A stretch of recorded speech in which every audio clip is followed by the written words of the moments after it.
notes.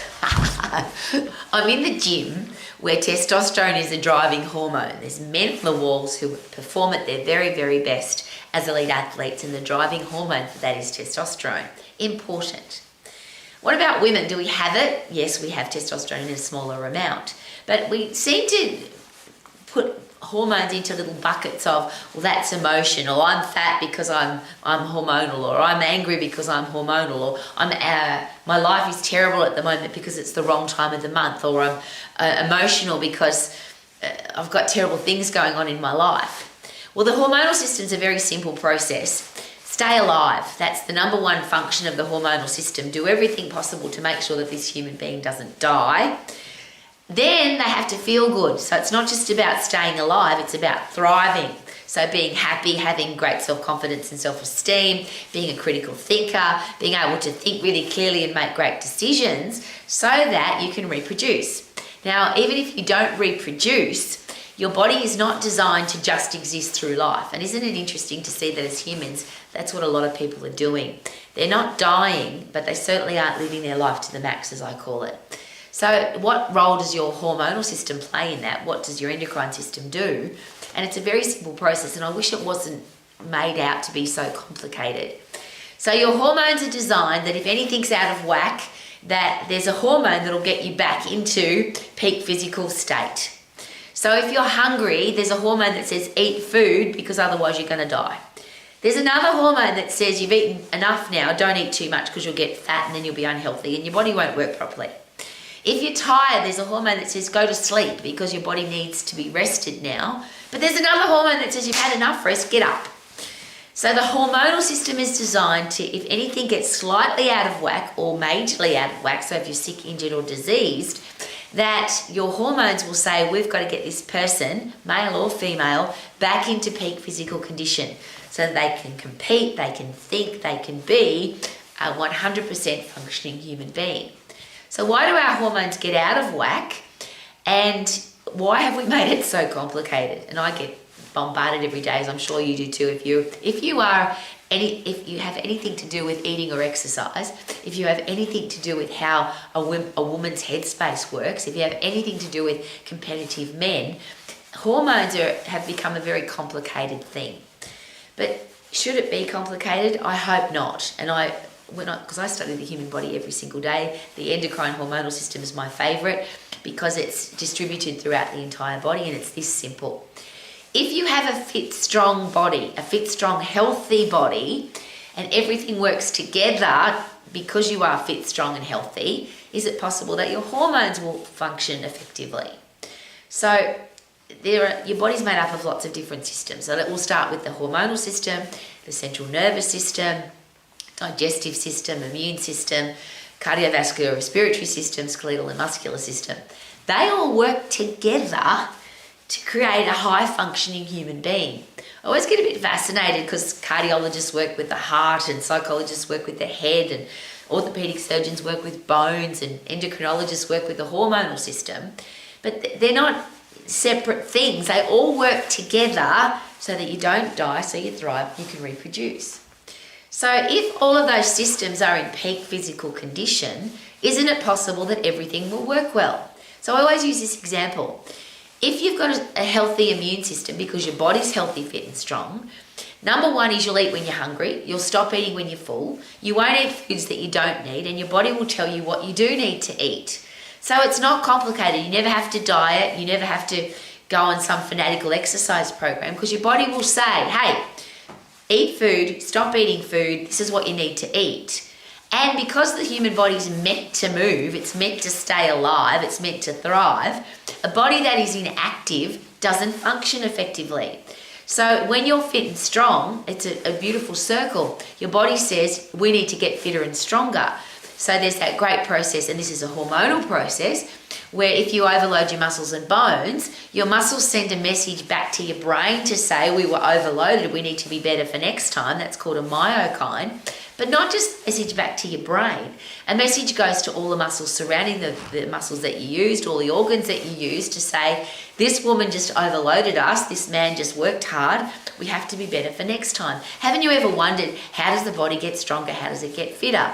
A myokine that process sends a message back to your brain to say, send out all the things that the body needs to make sure that we're fitter and stronger for next time. So you increase your lung capacity, you increase your heart's ability to pump more blood, you have a stronger connections with neurotransmitters. When you get really puffed, when you lift heavy, your brain produces happy drugs, so you feel really good. So you want to go and do it again. That's why people say, how do you get addicted to exercise, or what is it with those endorphins where you feel really good after you exercise? That's the human body telling you that when you're active, your body works more effectively. So we're going to give you the drugs, the hormones that you need to feel really good after you exercise so that you want to do it again. Now, this is where we get screwed up though. Because if you're not fit and if you're not strong, if you're weak and frail, then your hormonal system's busted and broken too. So you don't have the hormone that says, eat because you're hungry, stop eating when you're full. You start eating emotionally. You start eating because you're bored. You eat because you're angry. You eat because it's the wrong time of the month. And I'm sick of hearing that about women, and I will talk specifically about women. Why is it that we've placed these horrible... we've made being a woman almost a horrible experience. Periods, you're going to get fat and you're going to feel awful and you're going to get cramps. Pregnancy, you're going to get fat and you're going to feel awful and it's going to be painful.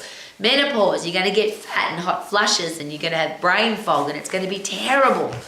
Well, that's not how the hormonal system works. Your hormones give you everything that you need to handle periods, pregnancy, menopause. But if you're not fit and strong, they don't work properly. Everything's busted and broken when you're not fit and strong. When you're fit and strong, everything works effectively. So before you go to an expert on hormones, or you go to an erectile dysfunction expert, or before you go to a menopause expert, or before you talk to somebody about pregnancy, could it be a really good idea to get really fit and really strong? And that's a question that I always ask across the board. Rowie, I'm sick. Rowie, I'm tired. Rowie, I'm depressed. Rowie, I eat too much. Rowie, I binge eat at the wrong time of the month. Rowie, I put on 25 kilos when I was pregnant. Rowie, my penis doesn't work. I've dealt with all of that. I've been an exercise professional all of my life. My question is always the same. Are you the fittest and strongest that you could possibly be? And of course, if those things aren't working, the answer is always no. Now, it doesn't mean that your body won't have challenges, because some challenges in the human body are just bad luck. But if you have a bad luck disease, or you have an accident, for example, so you get injured, isn't it possible that your body will recover quicker, handle the injury or the disease better, and it's less likely to come back in the future because you're fit and strong? So somebody that's weak and frail and depressed and anxious and annoyed and hates their life, and then they get an injury, very unlikely to recover quickly. Somebody that's sick and miserable and grumpy and not very fit and not very strong, and they eat some bad food, and I always giggle about this, because when you've got a strong immune system, when you've got a body that wants to stay healthy, so a strong endocrine hormonal system, when you eat something crappy, your body will vomit it out, poo it out, or both at the same time really quickly. So because that's out of whack, you've got some poison in your body will get rid of it really quickly, so you get back to awesome really fast. But if you're not fit and you're not strong, then your body says, oh, well, I don't really know how to deal with this because my endocrine system doesn't work very well. So now you end up sick and diseased. I don't want to live my life like that. How about you? So without making it complicated, without I've got to go and see an expert for all of these hormonal challenges that I've got, how about get the fittest and strongest you can possibly be? And the experts will tell you this, not Rowie, the experts will tell you this, that 90, 95, 99% of the challenges in the world are caused by medical challenges, hormonal challenges, headspace challenges, are caused by inactivity and crappy food. You don't get enough fresh air and sunshine, you don't get enough sleep. All of that is determined by your hormonal system, but a healthy hormonal system is determined by how fit and strong you are. So rather than focus on, I've got to take a pill, got to go to the doctor, I've got to get a medical intervention, got to do something to fix this challenge, how about get fit and get strong? And is it possible that the challenge might fix itself? Before you whinge, moan and complain about, I don't like my body, I don't like how I feel, could it be a really good idea to get as fit and strong as you can possibly be, so that your body is capable of dealing with everything that life throws at it? Every mental challenge, every physical challenge, every injury, every disease. A fit, strong body can handle all of those better. Doesn't that make sense?